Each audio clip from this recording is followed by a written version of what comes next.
Thanks for tuning in to the Empire Boxing Podcast. A huge thank you to our partners at Sting Boxing.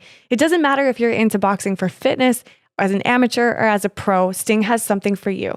Head to their website, stingsports.ca, and use the code EMPIRE10 at the checkout to receive 10% off. An Empire Boxing and Unlearning Network production. Welcome back to the Empire Boxing Podcast. Today, I'm here with Logan making his pro debut. Logan has absolutely smashed the amateur scene, and pro could not be a better step for you as far as we're concerned. I think that's the next gen right here. Pretty much almost why we named this next fight the next gen is from guys like you. Tell us what it means to make your pro debut. Very, very excited. It's been a long time coming. The past few years, I've always wanted to make the decision. But I'm happy I'm finally pulling the trigger, and I'm with the right people in the right place, with Quinnet Boxing and with Empire. So I'm very excited to... Yeah, what's the shift been like to start training over at Quinnet, and what kind of things have you learned from John in the process? Everything. It's been a total game changer. So, we got a nutritionist, we got a strength and conditioning coach, we got everything. John's an absolute boxing genius. We fine-tune everything there, and we got unreal sparring. It couldn't be in a better place to get better and better. Amazing. And how's the camp experience? Has it been much different than amateur camps for you so far? Yeah, oh yeah. It's nice to have a full 6 weeks to prep for this properly. I never really did any dieting in my life. I always walked around fat, so it's nice to shed the pounds Lovely. off now. We're training hard, and yeah, it's nice. Amazing. Now, okay, personal question. The Pit Vipers, what's the significance? They're sick. They are sick, Logan, but do they have a personal significance to you? Who gave you these? How did they make an entrance? And how do they look so good with your mustache? I don't. So, Braden Horkoff, shouts out Braden. Riff Raff, shouts out Riff Raff. These guys are the Style Point legends around here, so I'm just joining the train. Wicked. I love it. We couldn't get them off of him for a photo the other day, so we're gonna have to pull out that photo for the archives and just drop it into the podcast here because the people need to see that. Now, Logan, what kind of elements to your current game do you think are going to give you an edge against your opponent July 20th?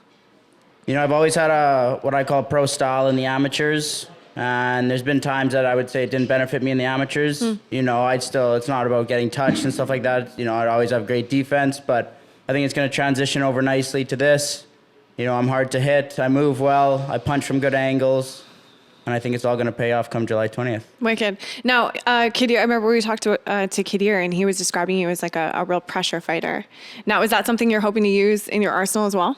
Yeah, definitely. I can fight two ways. I'm either defensive or I'm pressure, and I'll always find a way to get the W. And where did that come from in you? This kind of pressure, the sort of the stuff you can't teach, the heart. Did that come from earlier parts in your life, or was that something that developed over time? I'm from the prairies. Let's go, my people. We're all like that. We're tough. We know how to fight. We come strong, we come ready, and come July 20th. Pressure's on. Amazing. And then what do you see as the next step for you? So July 20th, the pro debut wraps up, or are you even able to think that far? Yeah. Oh, yeah.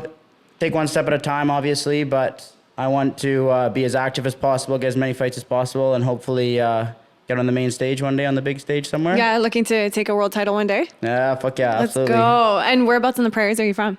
Saskatoon. Shouts out Saskatoon. Talk to us a little bit about what the boxing scene is like in Saskatoon versus BC. Way smaller. Even as a kid, I remember getting 6 fights a year, 5 fights a year. We'd have to travel to Alberta or to Kansas City, somewhere to get fights.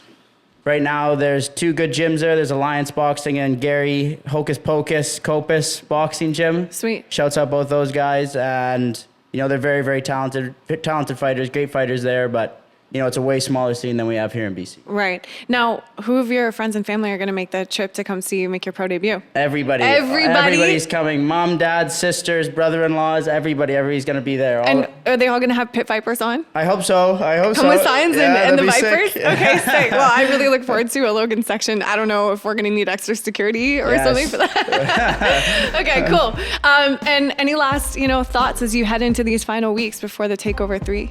We're just training hard, staying ready. Me and Jana are doing some fine-tuning, planning, getting everything ready. I've been ready for this for a long time. Wicked. I've been hungry for this. And July 20th, it's showtime. Amazing. Well, I speak on behalf of Empire Boxing. We're extremely excited to see you step between the ropes as a pro. Yeah. And we're honored buddy. exactly. We're honored that you're going to do it on our stage and that we can make those opportunities possible for young pros coming up. Thank you. Yeah, for sure. This was another episode of the Empire Boxing Podcast. Stay tuned to watch Logan step between the ropes at the Takeover 3, July 20th, coming at you. Make sure to listen, follow, and subscribe to Empire Boxing on Apple, Spotify, and YouTube.